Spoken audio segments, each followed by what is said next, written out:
And yeah, I think in the UK we have quite a nice natural progression, don't we? From regional races through to something like Pierce. Yeah. Then maybe the nationals, and I was doing all the nationals with the Madison Saracen development team. So who are you on the team with then? That was with Harry Malloy, Yeah. good mate from back home. So it was Okay. really cool for us to both be on that team. Yeah. And Phil Atwell. was on Oh, the Phil on team. it then. Yeah. Wow. Will Weston, Manon Carpenter. Yeah, I was going to say it was man on it then. Yeah, that was it. Yeah. Wow. So it was us lot. Killer. Yeah, so it was a really And cool then, experience. so you were like yeah. sat underneath the elite team almost? As No, like that was the only team. thing, yeah. Oh, wow. So it started off purely as a development team. Right, okay. And then, Interesting. but a few of them then did, because I don't think I was old enough initially to do the World Cups. No, because I was a youth, I think, first year on it maybe. Mm-hmm.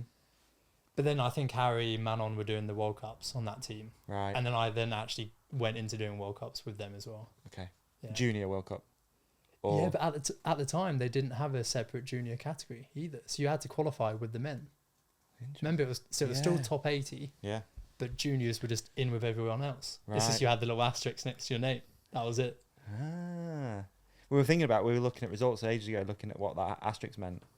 I think it's under 21 now. It's Something like really cool now to see that they've got it televised. They've got their own jersey for rainbow stripes. They got it's so good. I think for sport in general, isn't it? When did it change though? Do you remember? No, I don't know the date, but it's not been that long, has it? Two or 3 years ago. Yeah, And yeah. now that they're filming it, is that they didn't film it last year, No. and they deserve to be filmed. Absolutely, yeah. They are incredibly fast. Yeah. Especially, I don't mean especially last year, but I guess it was Jackson and Jordan just like battling out every weekend. And you're right, no one really. I mean, You they couldn't got see it. better Saw it. times Some of them, sometimes than they'd be podiuming in elites. Yeah.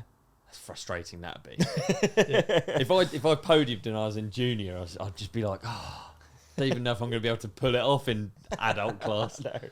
It's tricky, isn't it? But Yeah. I think that a lot of for us, it was so tricky. Like to be top 80, it's so hard to do. And then if you don't make it, it's a lot of investment and all sorts. But now you have your own class. The riding's got so much better. I think like the level of riding through this is just going to go nuts. Yeah. Like, for sure. Agree with you. Agree. So it's cool to see, yeah. Yeah, it is. It's something I'd not really thought about it like that, to be honest, dude. It's quite interesting to think that, how many young people who have been going out to World Cups, not qualifying, spending loads of money and just falling out with it and just been like, fuck this. Yeah. A lot of people. Yeah, well, there would only How did you get on though? Like top 80, there would only be like 3 or 4 juniors, I would have thought, that actually qualify, and that's it. Yeah. And so then you only get 3 or 4 people racing each weekend, whereas now it's like 30 or 30, so? I think, yeah. So How did you get on though? Your first World Cups, how was that? What's that experience like? I think I got smoked. Looking back at it, I think I was not that I wasn't ready for it. I think like my first World Cup was Val de Sol. Okay. And looking back at the pictures, I was tiny, minuscule. I could barely hold on to the bike at the time, not used to it. So, yeah, thrown in the deep end. So I don't think I did so well at those. Okay. But That's a big jump, yeah. eh? It is. Yeah, it's a massive jump, especially Val de Sol, when you're just like, what is this track? Yeah. Were like your family and stuff quite supportive of all this? What do they think when you were starting to travel and still quite young and doing that? Well, a mixture really. So I used to do all the races with my dad, like when I was, a lot younger, I suppose. So we'd go do all the nationals together, and it was a right laugh.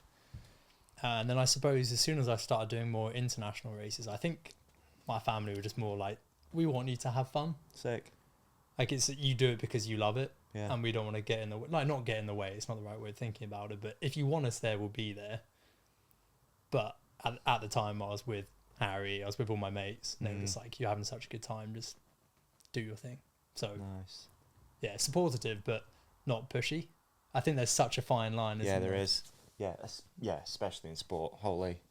You really see a lot of parents giving it a bit much, right? There's a few parents out there that are a bit heavy on the youngsters. Yeah, it's tricky, isn't it? And I think you got to be left to find your own feet a little bit. And it's such a massive experience, to go out and travel and be on your own and be somewhat responsible. And Yeah, I think you learn think a lot. it's important. Yeah, I think you learn a hell of a lot. I think that's how I'd do it, mate. If I had kids, it'd be like, you go. I'm not Yeah, going to let's try and just live have fun. my dream through you. Well, I think that's what I think we're in such a cool space at the moment, whereby you can really do what you want within mountain biking. Like, you know how we said before, it's like, oh, you could do downhill or four cross, or Yeah, dirt that was jumps. it, wasn't it? Yeah. Now, it's like you could do downhill, but even within downhill, it's like, do you want to race? Do you want to do free ride, or do you want to do this new genre, which is hardline? Yeah. Or do you just want to do content?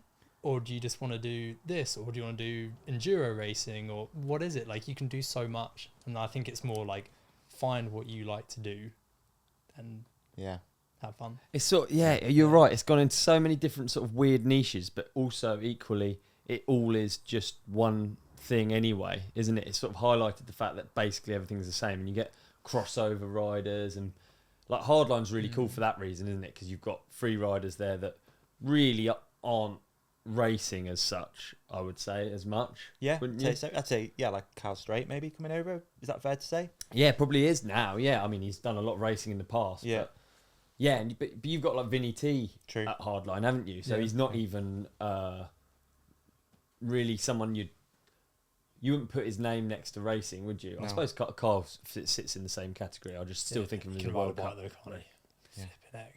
Watching that man ride it's a delight, isn't it? It's cool. Yeah. But I think, honestly, like, that is the coolest thing I think about hardline.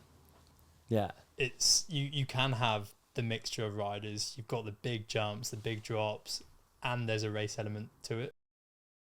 Did you enjoy this clip? If so, please like and subscribe. The full episode is available by hitting one of the links on the screen right now, or type The Ride Companion into your favourite podcast app. We've even put links in the show description for you. Cheers!